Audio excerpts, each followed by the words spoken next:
Hello everyone. तो चलो हम स्टार्ट करते हैं आज हमारा पहला टॉपिक फंडामेंटल ऑफ अकाउंटिंग, जिसमें हम अकाउंटिंग का बिल्कुल बेसिक लेकर स्टार्ट करेंगे। अकाउंटिंग क्या है, किस तरीके से काम आता है, क्या सुविधा है, क्या असुविधा है, ये सारा चीज इस क्लास में बात करेंगे। साथ साथ में डेबिट क्रेडिट का कॉन्सेप्ट वगैरह सारा कुछ इसी क्लास में, टाइप्स ऑफ अकाउंट क्या होता है, किस अकाउंट को कब डेबिट करना होता है, कब क्रेडिट करना होता है, ये सब चीजें यानी आपका अकाउंटिंग का शुरुआत से लेकर अकाउंट फाइनलाइज तक इसी क्लास में हम क्लियर करेंगे। ओके, तो स्टार्ट करते हैं। सबसे पहले हम बात करते हैं व्हाट इज अकाउंटिंग।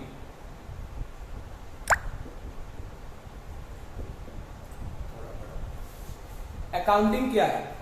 अगर हम अकाउंटिंग क्या है ये जानना चाहें तो इसके लिए हमें एक थ्योरी के ऊपर ध्यान देना पड़ेगा, जो अकॉर्डिंग टू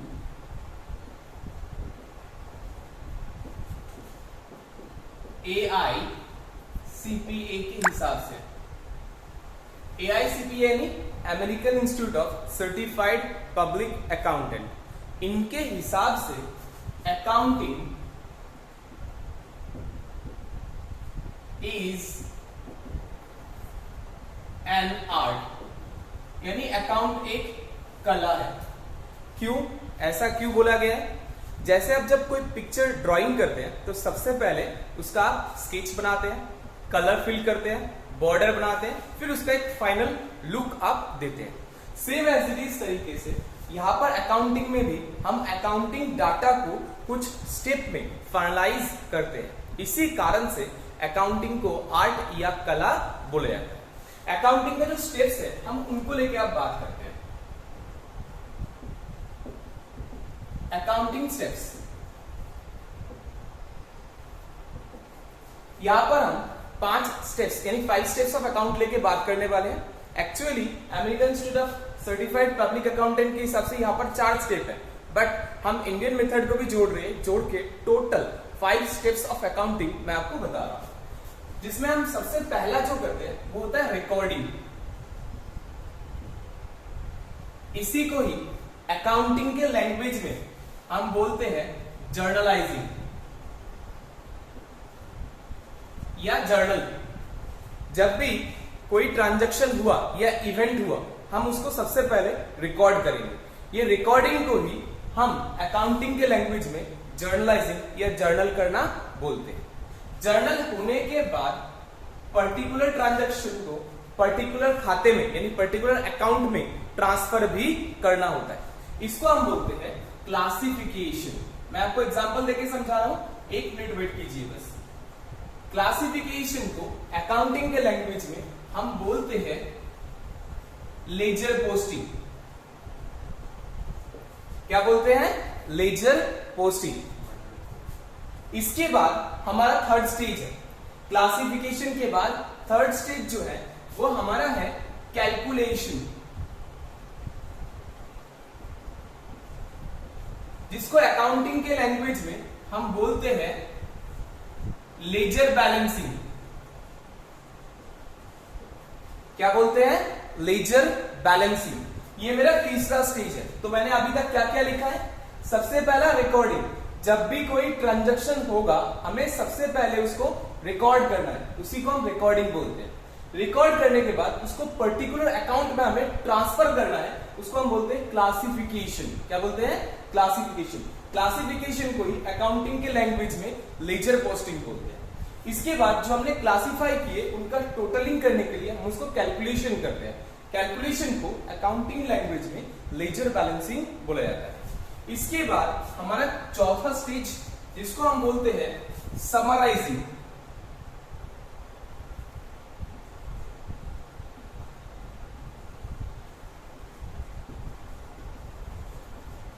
और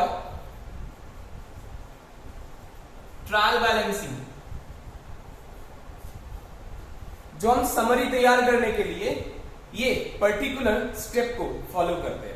आफ्टर दैट हम अकाउंट को फाइनलाइज करते हैं। हमारा नेक्स्ट यानी फाइनल स्टेज, जिसको हम 5वां स्टेज बोलते हैं, जिसको हम बोलते हैं रिपोर्टिंग। रिपोर्टिंग को अकाउंटिंग लैंग्वेज में फाइनल अकाउंटिंग बोला जाता है। ये 5 स्टेज में अकाउंटिंग का डाटा हमारा फाइनलाइज होता है।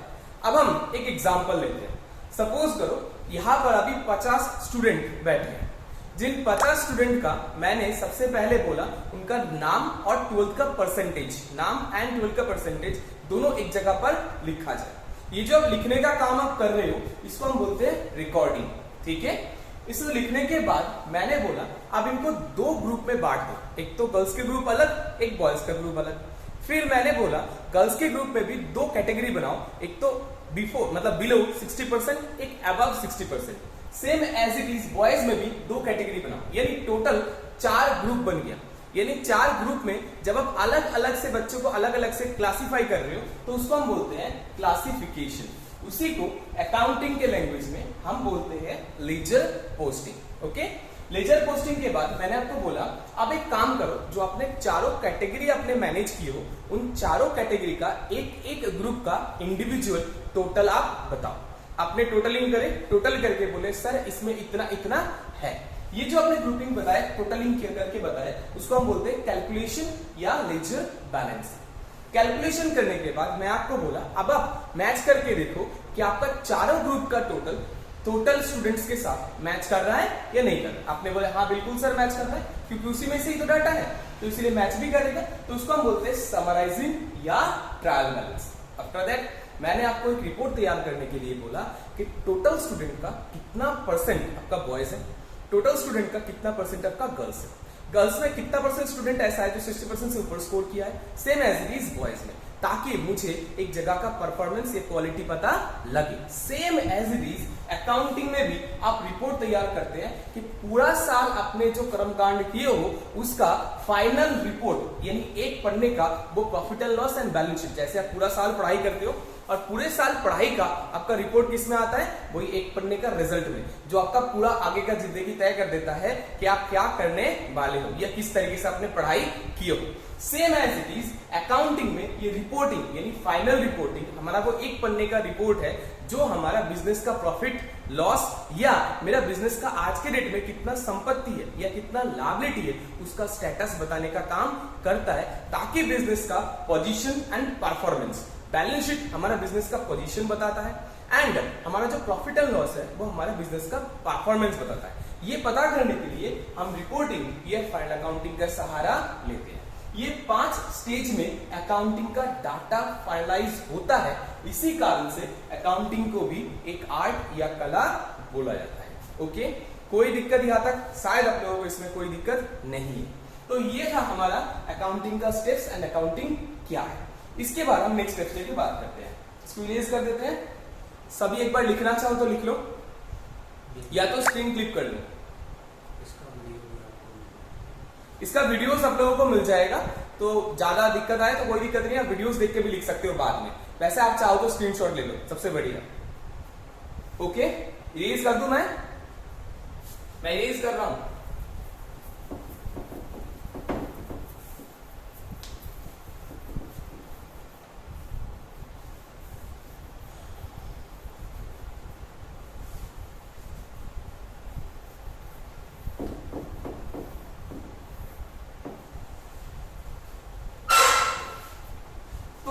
नेक्स्ट बात करते हैं बेनिफिट्स ऑफ अकाउंटिंग। हम अकाउंटिंग क्यों मैनेज करें, क्यों अकाउंटिंग रिकॉर्ड रखें, क्यों ये प्रॉफिट एंड लॉस बनाए, इतना मेहनत क्यों करें, इसके लिए हम बात करने जा रहे हैं। जो हम बात करेंगे बेनिफिट्स ऑफ अकाउंटिंग में।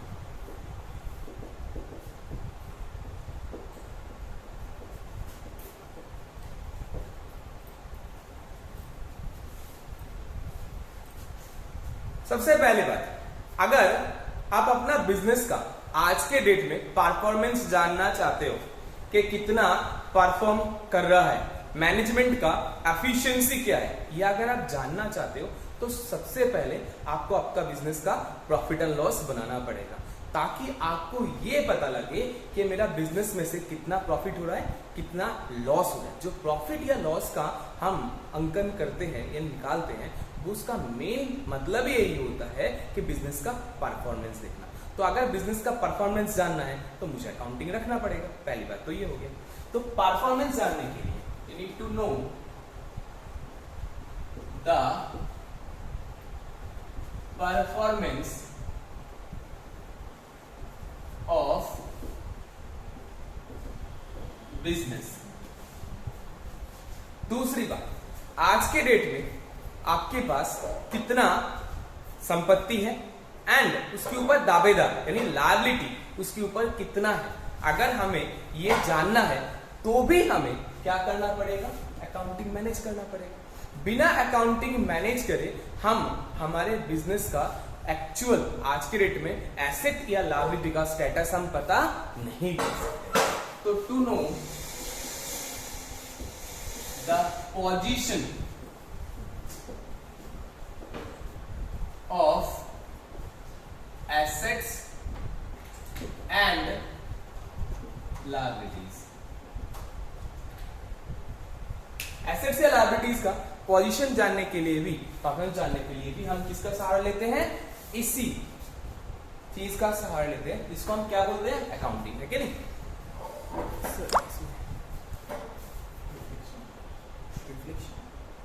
नहीं आ रहा, इसमें नहीं आ रहा, अकाउंटिंग वाली जगह पे आ रहा है उसका। तो ये था हमारा दूसरी सुविधा। अब हम तीसरी बात लेके बात करते हैं, हमारे थर्ड पॉइंट। और क्या सुविधा है हमारे अकाउंटिंग का, अगर मैं मेरा बिजनेस का किसी और बिजनेस के साथ कंट्रोल करना चाहता हूं या कंपेयर करना चाहता हूं, या फिर मेरा ही बिजनेस का एक पीरियड के साथ दूसरे पीरियड को कंपेयर करना चाहता हूं या कंट्रोल करना चाहता हूं, तो भी मुझे मेरा अकाउंटिंग मैनेज करके चलना पड़ेगा। बिना अकाउंटिंग के हम कंट्रोल या कंपेयर नहीं कर सकते।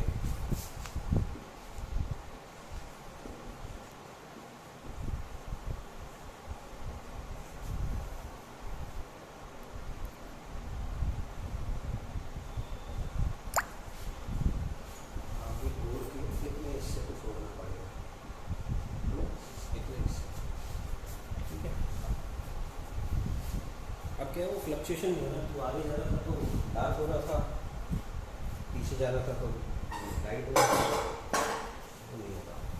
तो ये हो गया हमारा तीसरा सुविधा। इसके अलावा और क्या सुविधा है अकाउंटिंग का, चौथा, बिजनेस एक सोशल ऑर्गेनाइजेशन है। As a social organisation society के प्रति भी इसका कुछ काम कर्तव्य है। क्या है कि अपने प्रॉफिट के ऊपर एक छोटा सा हिस्सा सरकार को देना, यानी पेमेंट करना। सरकार को जो हम देते हैं थोड़ा सा हिस्सा, वो हम क्या बोल के देते हैं, प्रॉफिट के ऊपर टैक्स बोल के। हाँ बिल्कुल सही, आपने सही सोचा। तो जो प्रॉफिट के ऊपर जो आपका टैक्स है, वो कंपटीशन कब हो पाएगा, जब आपका प्रॉफिट कैलकुलेशन होगा। प्रॉफिट कब कैलकुलेशन हो पाएगा, जब आपका अकाउंटिंग मैनेज होगा। जब आपका अकाउंटिंग मैनेज होगा तभी आपका प्रॉफिट कंपटीशन होगा। प्रॉफिट जब कंपटीशन होगा तभी आप टैक्स दे पाएंगे। तो सोशल लायबिलिटी को पूरा करने के लिए भी आपको आपका बिजनेस अकाउंटिंग मैनेज करके चलना पड़ेगा।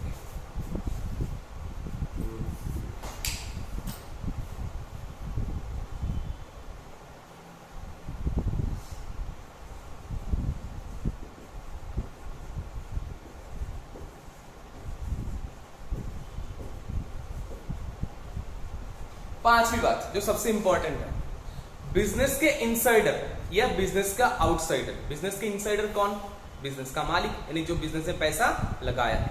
बिजनेस का आउटसाइडर कौन, जो बिजनेस को उधार दे रहा है, जैसे कि बैंक लोन दे रहा है, क्रेडिटर सामान उधारी पे दे रहा है कि नहीं। तो ये जो बिजनेस का इनसाइडर है और जो बिजनेस का आउटसाइडर है, इनको भी बिजनेस के बारे में एक प्रॉपर इंफॉर्मेशन की जरूरत होती है। जो बिजनेस का प्रॉपर इंफॉर्मेशन है वो भी तभी पता लग सकता है जब आप अकाउंटिंग मैनेज करते हैं। तो अगर आप अकाउंटिंग मैनेज करेंगे तभी आपको आपके बिजनेस का प्रॉपर प्रॉफिट या लॉस का कैलकुलेशन हो पाता है और तभी आप सही इंफॉर्मेशन सामने वाले बंदे यानी बिजनेस का यूजर को, डाटा यूजर को आप दे सकते हैं।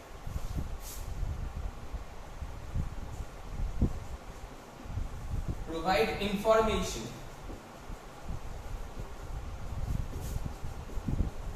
to the insiders and outsiders of business। तो बिजनेस के इनसाइडर आउटसाइडर को आपको इंफॉर्मेशन देने के लिए आपको अकाउंटिंग मैनेज करना पड़ेगा। तो सर ये तो बात हुआ सारे प्रॉफिट मेकिंग ऑर्गेनाइजेशन के लिए जो प्रॉफिट बनाते हैं या प्रॉफिट करते हैं उनके लिए। तो जो एनजीओज होगा या नॉन प्रॉफिट मेकिंग ऑर्गेनाइजेशन होगा, क्या फिर तो उनको अकाउंटिंग रखने की कोई जरूरत नहीं, क्योंकि उनको प्रॉफिट का कोई मतलब ही नहीं रहता। बिल्कुल गलत है। क्यों?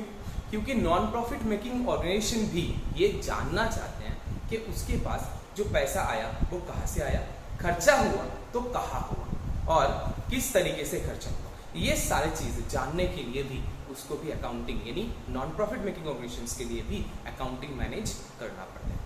इवन हाउस होल्ड अकाउंटिंग भी होता है। आपको याद होगा आपके पापा ने आपके मम्मी को महीने के शुरुआत में 15,000 या 20,000 रुपये पकड़ा दिए।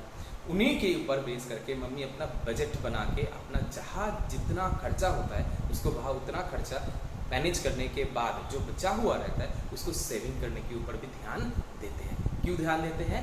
ताकि वो सही तरीके से उस पैसे को उपयोग कर पाए। वो भी एक तरीके का अकाउंटिंग है। इसको हम क्या बोलते हैं? House hold accounting. तो अकाउंटिंग हर जगह जरूरत है, चाहे वो प्रॉफिट मेकिंग ऑर्गेनाइजेशन हो चाहे वो नॉन प्रॉफिट ऑर्गेनाइजेशन हो। हर एक ऑर्गेनाइजेशन के लिए आपको प्रॉफिट यानी अकाउंटिंग मैनेज करके चलना जरूरी है। तो चलो यहां तक हमारा काम समझ में आ गया। अब हम नेक्स्ट टॉपिक लेके बात करते हैं कि क्या अकाउंटिंग का कुछ असुविधा या बैकडेट्स या लिमिटेशंस है। बिल्कुल उसी को लेके हम बात करने जा रहे हैं। एक बार आप इसको स्क्रीनशॉट ले लो ताकि मैं इसको इरेज कर पाऊं। ओके, मैं इरेज कर दूं।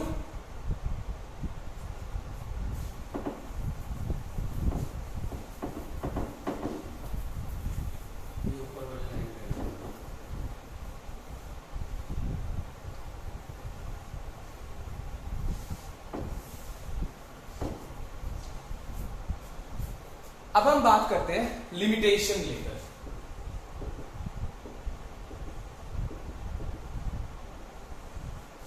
क्या अकाउंटिंग का कुछ लिमिटेशन है?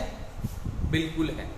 आप जानते होंगे कि आप अकाउंट्स जो मैनेज करते हैं या अकाउंटिंग रिकॉर्ड जो रखते हैं वो हमेशा हिस्ट्रिक डाटा का होता है, यानी जो हो चुका है।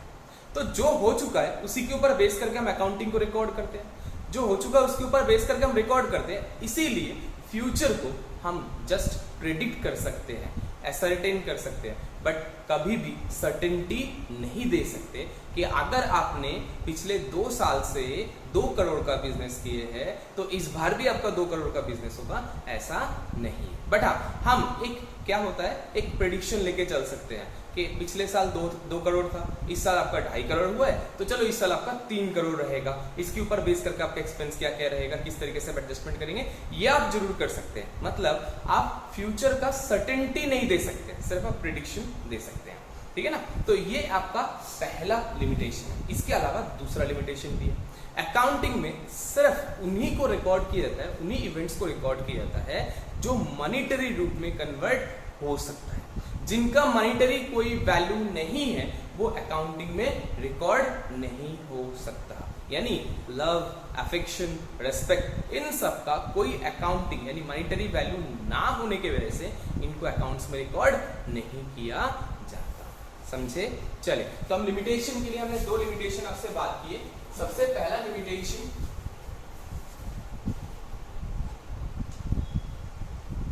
वी कैन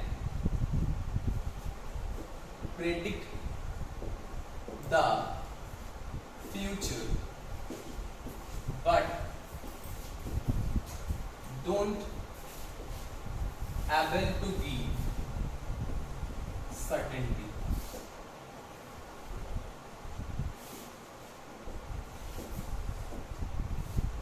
दूसरी बात क्या बोला मैंने? Love, affection, respect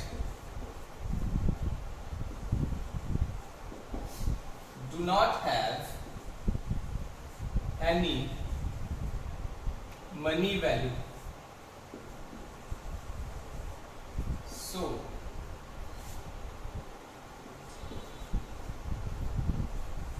we cannot record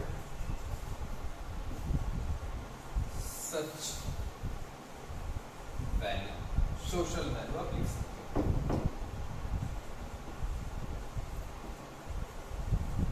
in accounting. Okay guys, तो दो चीज आपको मैंने बताया अभी।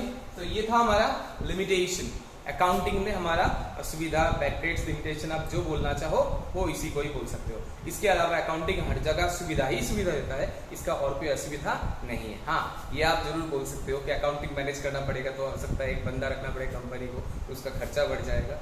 ये आप बोलेंगे तो फिर आपका अकाउंटिंग का मैनेजमेंट कौन करके देगा, आपका प्रॉफिट या लॉस का हिसाब कौन करके देगा, तो आपको कौन बताएगा कि बिजनेस आपका सही ट्रैक पे चल रहा है या नहीं चल रहा है। तो इसीलिए अकाउंटिंग जरूरी है। तो चले आगे बढ़ते हैं, नेक्स्ट ऑप्शन लेके इसको इरेज कर दें।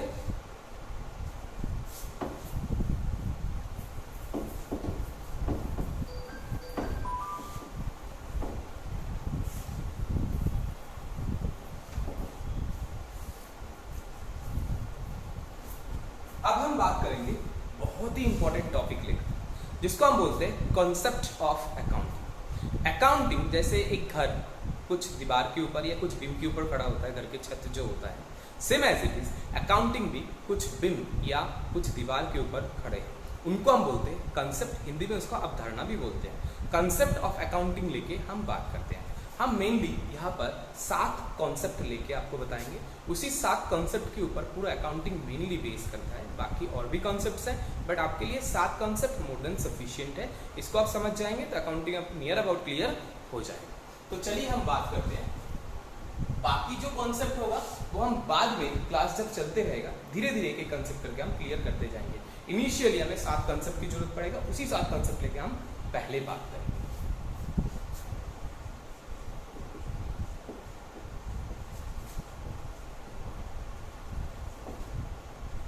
इसको अकाउंटिंग कॉन्सेप्ट भी बोलते हैं। ओके, अकाउंटिंग कॉन्सेप्ट में जो सबसे पहला कॉन्सेप्ट हम आपसे बात करने वाले हैं वो है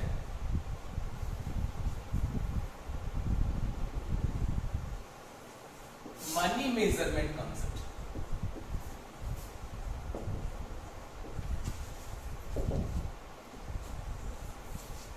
क्या लिखा है मैंने? Money measurement concept. Money measurement concept के हिसाब से ये बोला जाता है कि सारा दिन में बिजनेस के अंदर बहुत सारे घटनाएं घटते रहते हैं। इन घटनाओं में से हम कौन सी घटना को रिकॉर्ड करेंगे या कौन सी घटना को रिकॉर्ड हम नहीं करेंगे, ये बताने का काम ये मनी मेजरमेंट कॉन्सेप्ट करता है। मतलब क्या है इसका सर, मैं आपको बताता हूँ। सारा दिन में जो भी घटनाएं घटते हैं उनको हम क्या बोलते हैं? इवेंट। इवेंट यानी हिंदी में घटना। इवेंट 2 तरीका का होता है, या तो एक मॉनिटरी इवेंट और दूसरा non monetary event. Monetary event मतलब जिस इवेंट से रिलेटेड पार्टीज का फाइनेंशियल पोजीशन चेंजेस होगा उसको हम बोलते हैं मॉनिटरी इवेंट। और जिस इवेंट से फाइनेंशियल पोजीशन चेंजेस नहीं होगा या एक ही पर्सन का चेंज होगा उसको हम बोलते हैं नॉन मॉनिटरी इवेंट। कैसे, मैं आपको बताता हूँ। सबसे पहले बात करते हैं मॉनिटरी इवेंट्स लेके। सपोज करो मैंने किसी बंदे को सैलरी दिया तो क्या हो गया? मॉनिटरी हो गया। मैंने एक गुलाब के फूल परचेज किया तो क्या हो गया? मॉनिटरी हो गया। क्यों? मेरे पास से पैसा गया, सामने वाले के पास पैसा आया। मैंने ये एक पेन परचेज किया 10 रुपए देकर, मान तो 10 रुपए मेरे से गया, सामने वाले के पास 10 रुपए आया। मेरा फाइनेंशियल पोजीशन डाउन, उसका फाइनेंशियल पोजीशन अप हुआ। किसके लिए? इस पेन की सुविधा लेने के लिए, है कि नहीं? तो ये मॉनिटरी इवेंट है। जिससे रिलेटेड पार्टीज का फाइनेंशियल पोजीशन में चेंजेस आएगा उसी को हम बोलते हैं मॉनिटरी। जिससे रिलेटेड पार्टीज का फाइनेंशियल पोजीशन में कोई चेंजेस नहीं आएगा या एक ही पार्टी में चेंजेस आएगा, दूसरे पार्टी में कोई चेंज नहीं आएगा, उसको हम बोलेंगे non monetary event. Monetary event जो होता है उन्हीं को हम ट्रांजैक्शंस यानी मॉनिटरी ट्रांजैक्शंस बोलते हैं और इन्हीं का बिजनेस अकाउंटिंग में रिकॉर्ड किया जाता है। नॉन मॉनिटरी इवेंट को बिजनेस में रिकॉर्ड नहीं किया जाता। अब ये नॉन मॉनिटरी इवेंट्स क्या होता है, जो मैंने अभी बताया था, जिससे 2 पार्टी का यानी रिलेटेड पार्टीज का फाइनेंशियल पोजीशन में कोई चेंजेस नहीं आता, उसको हम बोलते हैं नॉन मॉनिटरी इवेंट। अब इसका एग्जांपल कैसा है? सपोज करो मैंने आज एक मैनेजर अपॉइंट किया है, तो अपॉइंट किया है तो क्या ये मॉनिटरी है? Non monetary. कुछ लोगों को लग सकता है कि मॉनिटरी है, बट ये बिल्कुल गलत है। क्यों? ये मॉनिटरी नहीं है, ये नॉन मॉनिटरी। क्यों? आज अपने अपॉइंट किए, सैलरी नहीं दी हो, जब सैलरी देंगे तब आपका वो मॉनिटरी बन जाएगा, उससे पहले वो नॉन मॉनिटरी है। समझ में आ गया? एज इट इज तरीके से सपोज करो मैंने एक ऑर्डर दिया है किसी पर्सन को कोई सामान परचेज करने के लिए, ऑर्डर दिया है, तो क्या वो मॉनिटरी है? नॉन मॉनिटरी है? बिल्कुल ये भी आपका नॉन मॉनिटरी इवेंट है। क्यों? इससे आपका फाइनेंशियल पोजीशन में कोई चेंजेस नहीं आएगा। उसी जगह पर अगर हम बात करते हैं कि मैंने उस पर्सन को पेमेंट किया है या सामान उधारी में लेके आया है, तो वो मॉनिटरी इवेंट बन जाएगा। क्यों? अगर उधारी में लेके आया है तो हमारा लायबिलिटी बन गया, अब हमें उसको चुकाना पड़ेगा, है ना। और अगर पैसा सामान वैसे खरीद के ले आया है तो मॉनिटरी हो ही गया। क्यों? अब पैसा दे के आया और सामने वाले को पैसा मिला, तो उनको हम बोलते हैं मॉनिटरी इवेंट। बट जब सिर्फ ऑर्डर देंगे या कोई मैनेजर अपॉइंट करेंगे तो उसको हम क्या बोलते हैं? Non monetary event. तो नॉन मॉनिटरी इवेंट को बिजनेस में रिकॉर्ड नहीं किया था। अब मैं आपको एक छोटा सा और अच्छा एग्जांपल देता हूँ। सपोज करो कोई एक पर्सन है, मिस्टर एक्स मिसेस एक्स के लिए एक गुलाब का फूल यानी रोज परचेज करके ले आया, तो वो उसके लिए क्या हो जाएगा? बिल्कुल सही, मॉनिटरी।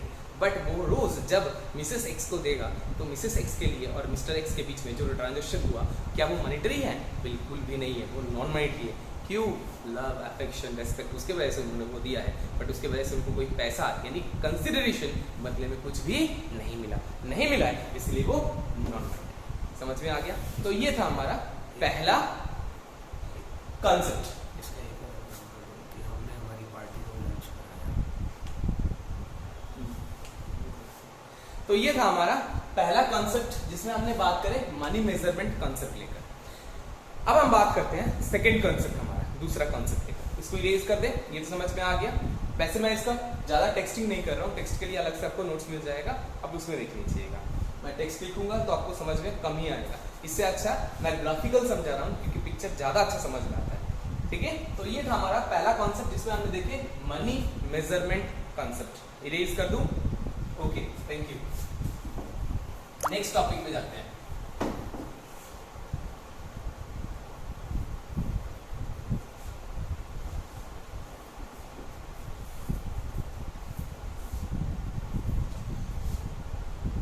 सेकेंड कॉन्सेप्ट बहुत इंपॉर्टेंट कॉन्सेप्ट है, इसको हम बोलते हैं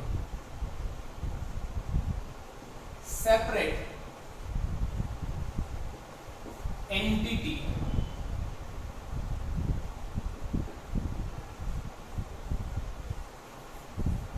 कॉन्सेप्ट। क्या लिखा मैंने?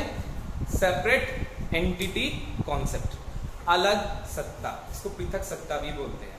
नॉर्मली बिजनेस और बिजनेस का ओनर दोनों को एक दूसरे से अलग देखा जाता है बिजनेस के व्यू में।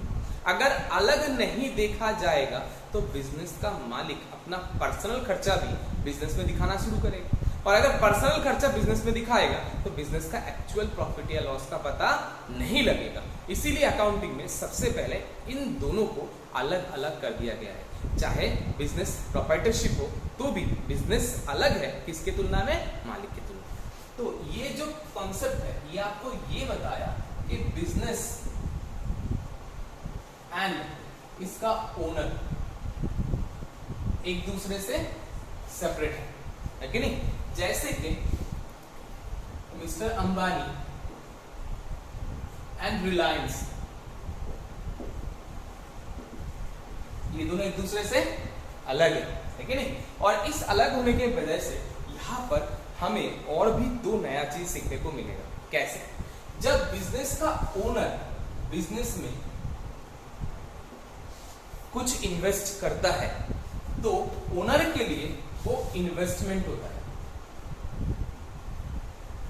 यानी उसके लिए संपत्ति होता है, एसेट है कि नहीं? और एसेट का मतलब क्या है? आप एसेट मतलब आप एक ही बात जानते हैं, एसेट मतलब संपत्ति है कि नहीं? हम इसके बारे में नेक्स्ट अकाउंटिंग टर्म्स की क्लास में बात करेंगे, इसको डिफाइन करेंगे कि एसेट का मतलब एक्चुअली अकाउंटिंग में होता है। ओके, तो बिजनेस के ओनर के लिए वो इन्वेस्टमेंट यानी एसेट है।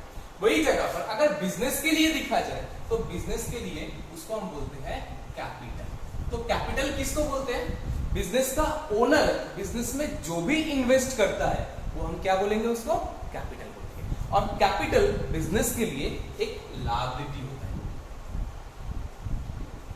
क्यों? इसको चुकाना है, किसको?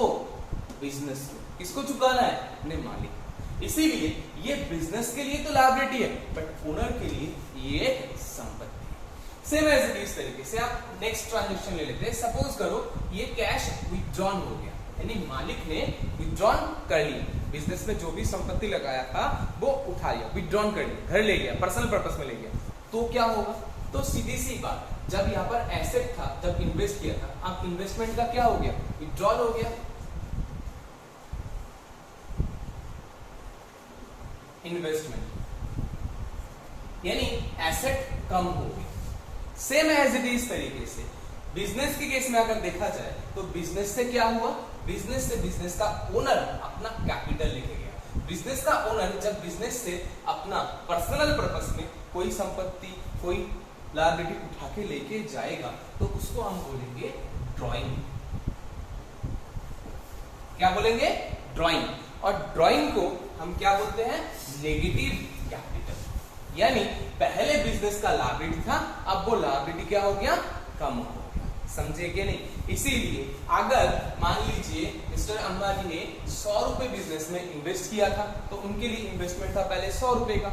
अब इस 100 रुपए में से 10 रुपए तो इन्होंने कैश विड्रॉल कर लिया और 5 रुपए का सामान विड्रॉल कर लिया। तो बिजनेस में अब मिस्टर अंबानी का इन्वेस्टमेंट जो रह गया वो कितने रुपए का रह गया? 85 रुपीज का। क्यों? 100 रुपए का पहले कैपिटल था, उसमें से माइनस कैपिटल हो गया 10 रुपए जो कैश विड्रॉल किया था, माइनस हो गया 5 रुपए जो सामान विड्रॉल कर लिया था, यानी गुड्स विड्रॉल कर लिया। कुल मिला के 15 रुपए माइनस हो गया तो रह गया कैपिटल अब कितना शेष? 85। इसको बोलते हैं क्लोजिंग कैपिटल, इसको हम बोलते हैं ओपनिंग कैपिटल। इसके बाद और भी एडजस्टमेंट है प्रॉफिट या लॉस का या बाकी फर्दर इन्वेस्टमेंट का भी, वो हम अभी बात नहीं करेंगे, वो हम बाद में क्लास में बात करेंगे। अभी हम मान के चलेंगे कि आप अकाउंटिंग के बारे में कुछ भी नहीं जानते और उसी हिसाब से हम स्टार्ट कर देंगे, एक करके धीरे धीरे हम आगे बढ़ेंगे। तो यहाँ पर आपको 2 शब्द सीखने को मिल गया, एक तो कैपिटल और दूसरा ड्राइंग। कैपिटल किसको बोलते हैं? मालिक जो भी बिजनेस में इन्वेस्ट करेगा तो उसको हम क्या बोलेंगे? कैपिटल। संपत्ति लेके आएगा तो पॉजिटिव कैपिटल, अगर कोई लायबिलिटी लेके आएगा तो वो भी कैपिटल है, बट उस केस में कैपिटल नेगेटिव हो जाएगा यानी माइनस हो जाएगा। उसी जगह पर जब मालिक बिजनेस से कोई संपत्ति ले जाएगा तो वो उसके लिए क्या हो जाएगा?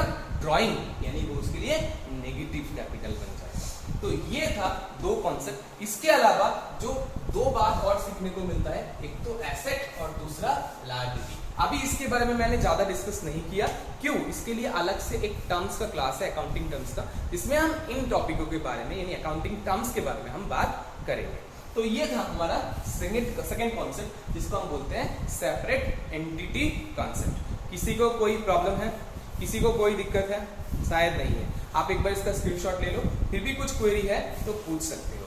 आज मैं इतना ही रखना चाहता हूँ, नेक्स्ट क्लास में आप इसके आगे का क्लास देखेंगे।